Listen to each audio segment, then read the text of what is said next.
আসসালামু আলাইকুম ভ্রমণের people, welcome to my channel, welcome to your channel. আশা করছি ভালো সময় যাচ্ছে সবার। তো আজকে কথা বলবো বাংলাদেশের যে হায়ার সিসি বাইকগুলো এখন আসতেছে।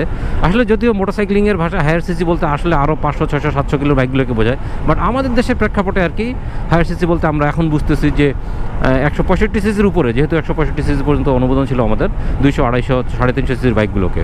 তো এটা নিয়ে মূলত আজকে কথা বলবো। মূলত কথা বলবো হচ্ছে এইটার ভবিষ্যৎ নিয়ে আর কি, আমাদের দেশে এটার প্রেক্ষাপটটা কেমন হবে, ভালো মন্দ সব কিছু নিয়েই কথা হবে। আশা করছি ভালো একটা ভিডিও হবে আর কি। তো প্রথমে একটু পিছনের দিকে যাই।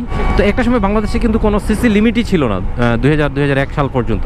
এরপরে তৎকালীন গভর্নমেন্ট আসে সিসির মধ্যে একটা লিমিট দিয়ে দেয় তারা 150। বিভিন্ন কারণ দেখাইছিল তারা, তাদের চিন্তাভাবনাগুলো একটু অড। তো যাই হোক, তো তখন 150 সিসি পর্যন্ত সীমাবদ্ধ করা হয়। এরপরে ওই বহুদিন ওইভাবে চলছে আর কি। এরপরে 165 সিসি করা হয়, আর রিসেন্টলি 350 করা হয়েছে। 350-এর করে আবার আরেকটু বাড়ায় 375। কনগ্রাচুলেশন।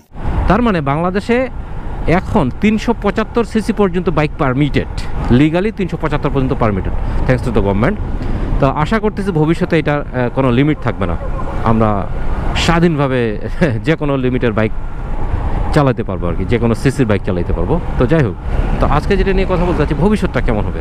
এখন যেটা ঘটতেছে আর কি আমাদের দেশে, অদূর ভবিষ্যতে আরও কিছুদিন এরকম ঘটবে। সেটা হচ্ছে এরকম, আমরা যদি বাংলাদেশের প্রেক্ষিতে একটা জিনিস চিন্তা করি, অর্থাৎ জনসংখ্যার ব্যাপারটা, সেটা হচ্ছে ইয়থ ডেমোগ্রাফিকটা যদি চিন্তা করি, তো দেখা গেছে আমাদের দেশে যারা ইয়াং, অর্থাৎ 15, 16, 17, 18 থেকে শুরু করে 25, 30 পর্যন্ত এই এইজের ছেলেমেয়েদের সংখ্যা অনেক বেশি, এই পার্সেন্টেজটা অনেক বেশি। তো এই কারণে সহজেই ধরে নেওয়া যায় যে বাংলাদেশের মোটরসাইক্লিংয়ের যে বাজারটা আর কি, মার্কেটটা, মোটরসাইকেলের যে বাজারটা, এটা খুবই অপটিমিস্টিক একটা বিষয়, আপরাইজিং একটা মার্কেট আর কি। সুতরাং এইখানে এই 200 বা 250, 350 সিসির বাইকগুলোর একটা ভালো বাজার আছে, এবং এই বাজারটা র্যাপিডলি গ্রোয়িং, খুব দ্রুত বাড়তেছে। অর্থাৎ মার্কেট গ্রোথটা অনেক বেশি, এবং এই কারণে এই বাইকগুলোর চাহিদাও অনেক বেশি। সুতরাং এটা সহজেই বলা যায় বাংলাদেশে অবশ্যই এই সেগমেন্টের বাইকগুলোর একটা চাহিদা আছে, এবং ভবিষ্যতে আরও হবে। তো এই কারণে এরই সূত্র ধরে এখন কিন্তু ইতোমধ্যে আমরা দেখছি বাংলাদেশে অনেক গ্লোবাল ব্র্যান্ড চলে আসছে, অর্থাৎ অনেক গ্লোবাল ব্র্যান্ডের এন্ট্রি দেখতেছি আমরা, যেমন হচ্ছে সিএফ মোটো, তারপরে হচ্ছে রয়্যাল এনফিল্ড, আর অন্যান্য বাইকগুলো তো আছেই আগে থেকে।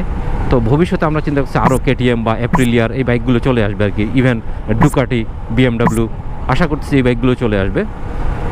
তো এটা একটা আশার কথা আর কি।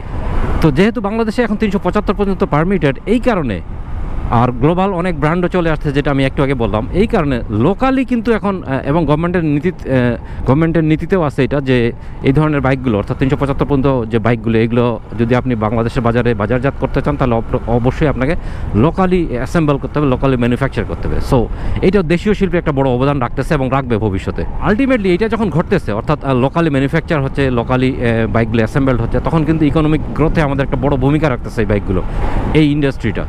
আরেকটা পজিটিভ জিনিস লক্ষ্য করা যাচ্ছে আর কি ইদানিং, সেটা হচ্ছে আমাদের দেশের ট্যুরিজম সেক্টরটা কিন্তু ডে বাই ডে ইনক্রিজিং, এটা খুব ভালো একটা পজিশনে যাচ্ছে ধীরে ধীরে। ট্যুরিজমের ক্ষেত্রে ইয়াংদের ফার্স্ট পছন্দ, অর্থাৎ অ্যাজ এ ট্রান্সপোর্ট, সেটা হচ্ছে মোটরসাইকেল। তো মোটরসাইকেল নিয়ে এখন অনেকে ট্যুর করে, অর্থাৎ মোটরসাইক্লিংয়ের যে কালচার, এটা অবভিয়াসলি বাড়তেছে এখন। সো এটাও একটা আশার বিষয় আর কি বড় বাইকগুলোর ক্ষেত্রে।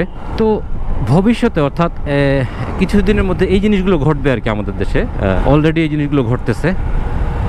এখন আমরা যদি একটু মুদ্রা বিপরীত দিকটা দেখি আর কি, তো এই সিসির যে বাইকগুলো আসতেছে, এইখানে আমরা কোন কোন ধরনের প্রবলেমের মুখোমুখি হব, বা কোম্পানিগুলো কোন কোন ধরনের প্রবলেমের মুখোমুখি হইতে পারে সেটা।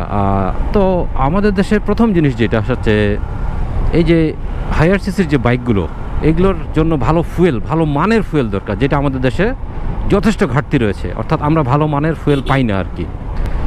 তো ভালো মানের ফুয়েল না পাওয়াতে এই বাইকগুলোর যে পারফরমেন্স, অর্থাৎ আপ টু দ্য মার্ক হবে না। অর্থাৎ একই বাইক, ধরে নিলাম আমি একটা বাইক 350 সিসির একটা বাইক, ইউরোপের একটা কান্ট্রিতে যেই পারফরমেন্স দিবে আমাদের দেশে ওইটা দিবে না। এর কারণ হচ্ছে ওদের দেশের যে ফুয়েলের মান, আমাদের দেশের ফুয়েলের মানের মধ্যে অনেক পার্থক্য আছে। এইটা আমরা জানতাম। আনফর্চুনেটলি আমরা তো চোরের দেশে বাস করি, আসলে এটা বলতে খারাপ লাগলো, এটাই সত্য। তাহলে এটা একটা টেকনিক্যাল প্রবলেম আর কি হবে আমাদের। আরেকটা বিষয়, সেটা হচ্ছে প্রাইস।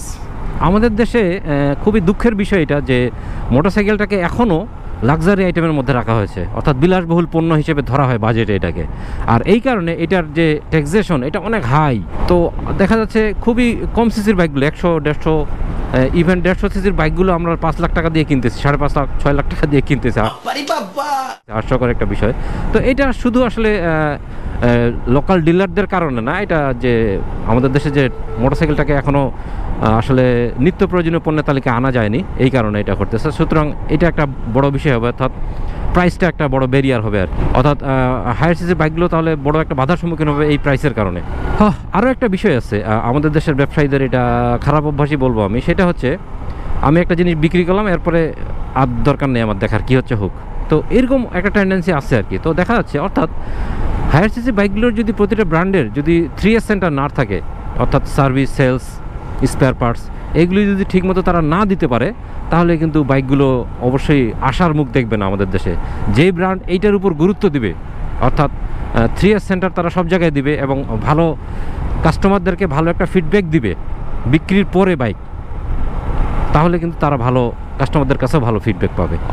আরও একটা ব্যাপার, আমাদের দেশের যে ইনফ্রাস্ট্রাকচার, যে রোড কন্ডিশন, এই সব কিছু বিবেচনা করলে, এটা আমি বলতেছি না যে হায়ার সিসি বাইকের জন্য একদমই প্রস্তুত না, আমরা রেডি না, কিন্তু আমার কাছে যেটা মনে হচ্ছে যে আরও বেটার হওয়া উচিত আর কি আমাদের রোড কন্ডিশনগুলো, আমাদের ইনফ্রাস্ট্রাকচারগুলো। রোড কন্ডিশন বলতে আমি শুধু যে অর্থাৎ ভাঙ্গা চূড়া রাস্তাঘাট এরকম এটাকে বোঝাচ্ছি না।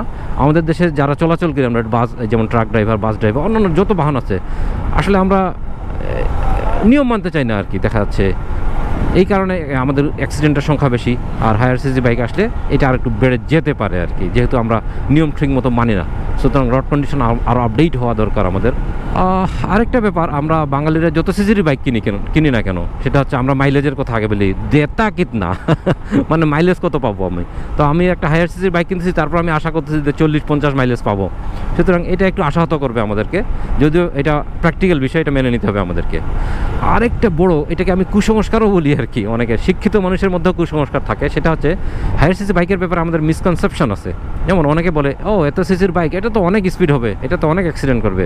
রং, এই জায়গাটাতে আমরা ভুল করি। আসলে যত হায়ার সিসির বাইক তত সে টেকনোলজিক্যালি সাউন্ড হবে, টেকনোলজিক্যালি ভালো হবে, অর্থাৎ অনেক বেশি সেফটি ফিচার দেওয়া থাকবে এটার মধ্যে।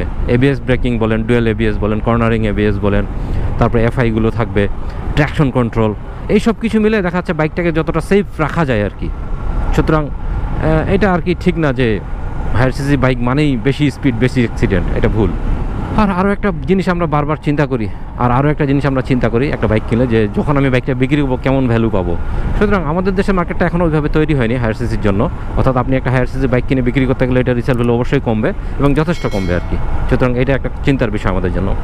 সো এই ছিল মোটামুটি, আমি চেষ্টা করছি আর কি যে হায়ার সিসির বাংলাদেশের ভবিষ্যৎটা কেমন হইতে পারে এইসব নিয়ে কথা বলার। চ্যানেলে আরও অনেক ভিডিও আছে, দেখতে পারেন, আশা করছি ভালো লাগবে। তো থ্যাংকস ফর ওয়াচিং, আল্লাহ হাফেজ।